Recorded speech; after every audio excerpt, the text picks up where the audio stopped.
안녕하세요, 레츠행입니다.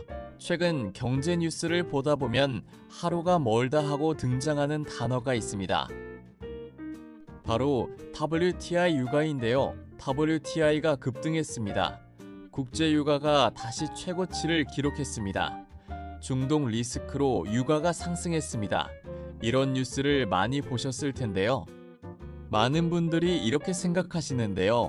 기름값이 조금 오르는 거 아닌가? 하지만 실제로는 그렇지 않으며 유가는 단순히 주유소 기름값만 결정하는 것이 아닙니다. 미국의 물가인 CPI, 기업의 생산 원가인 PPI, 연준의 금리, 미국 증시, 그리고 비트코인과 알트코인까지 모두 연결되어 있습니다. 오늘 영상에서는 WTI 유가가 왜 중요한지, 그리고 유가가 오르면 왜 암호화폐 시장에 영향을 받는지 정리해보고자 합니다. 먼저 WTI부터 알아보겠습니다. WTI는 West Texas Intermediate의 약자입니다. 우리말로는 미국 서부 텍사스산 원유라고 합니다. 세계에는 대표적인 원유 가격 기준이 크게 세 가지가 있습니다. 첫 번째는 미국의 WTI, 두 번째는 유럽의 브렌트유, 세 번째는 중동의 두바이유이며 이 가운데 금융시장에서 가장 많이 보는 것이 WTI입니다. 미국 경제 규모가 워낙 큰데요. 세계 최대 소비국이면서 최대 산유국 중 하나이기도 합니다. 그래서 WTI 가격이 움직이면 미국 경제 전체가 영향을 받습니다. 비트코인을 투자하는 사람도 결국 WTI를 볼 수밖에 없습니다. 왜냐하면 연준도 유가를 계속 체크하고 있고 유가가 오르면 물가가 올라가기 때문입니다. 그렇다면 유가가 오르면 왜 물가가 오를까요? 생각보다 과정은 아주 단순합니다. 먼저 가장 쉽게 느끼는 것이 주유비입니다. 휘발유와 경유 가격이 오르고 그러면 운송비가 올라갑니다. 택배 회사도 비용이 늘어나고 화물차도 비용이 늘어나고 항공사도 선박회사도 버스 회사도 모두 비용이 증가합니다. 그 다음은 기업인데요.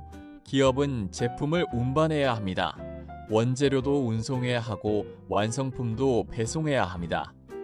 이 비용이 계속 늘어나면 결국 소비자 가격을 올릴 수밖에 없습니다. 마트에서 판매되는 식료품, 생필품, 가전제품, 심지어 커피 한 잔까지도 영향을 받습니다. 결국 CPI가 올라가는데요. 연준이 가장 싫어하는 상황이 바로 이것입니다. 최근 연준이 유가를 계속 언급하는 이유도 여기에 있는 것이죠. 이번에는 PPI를 보겠습니다. PPI는 생산자 물가지수죠. 쉽게 말하면 기업 입장에서의 물가입니다. 기업은 제품을 만들기 위해 원유, 플라스틱, 화학제품, 운송, 전기 등 수많은 비용을 사용합니다. 유가가 오르면 거의 모든 비용이 함께 올라갑니다. 기업은 처음에는 이익을 줄여 버티려고 하지만 시간이 지나면 결국 소비자에게 가격을 전가합니다. 결국 PPI가 상승하게 되면 이어서 CPI 상승으로 이어질 가능성이 높습니다. 그래서 시장에서는 CPI와 함께 PPI도 매우 중요하게 봅니다. 이제 가장 중요한 연결고리입니다. 연준은 왜 유가를 신경 쓸까요? 연준의 가장 중요한 목표는 물가 안정입니다. 만약 유가가 계속 올라가고 CPI도 다시 상승한다면 연준은 쉽게 금리를 내릴 수 없습니다. 오히려 높은 금리를 오래 유지하거나 상황에 따라 추가 긴축 가능성까지 시장이 우려하게 됩니다.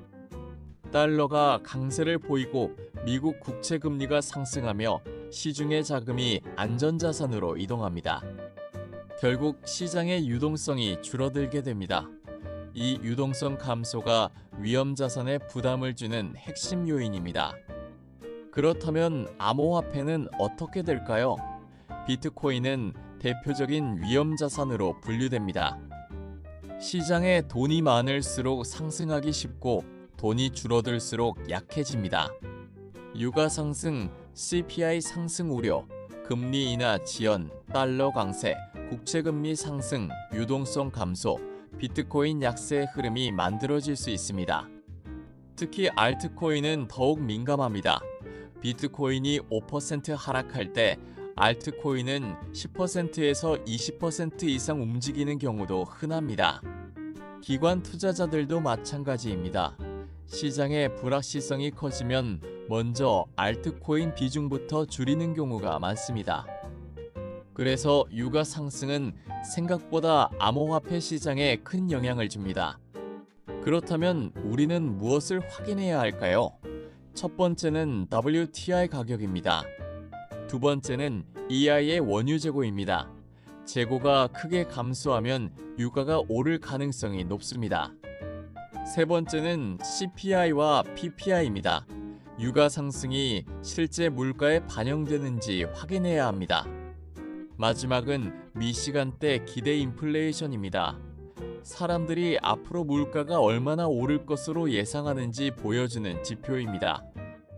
결국 유가는 단순한 에너지 가격이 아닙니다.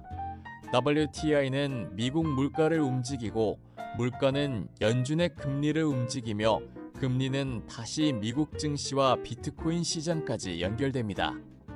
그래서 투자자라면 차트만 보는 것이 아니라 경제 지표와 원자재 시장도 함께 살펴볼 필요가 있습니다. 저 역시 앞으로 주간 브리핑을 통해 유가와 경제 지표 그리고 암호화폐 시장의 흐름을 꾸준히 함께 살펴보겠습니다. 오늘 영상은 여기에서 마무리하도록 하겠습니다. 내일부터 공휴일이라 주말까지 이어질 텐데 즐거운 시간 되시길 바랍니다. 영상이 도움이 되셨다면 좋아요, 구독, 알림 설정 부탁드립니다. 레츠행이었습니다. 감사합니다. 투자에 대한 모든 책임은 투자자 본인에게 있습니다. 이는 투자 결정과 결과에 대한 책임을 의미하며 정보 제공자는 법적 책임을 지지 않습니다.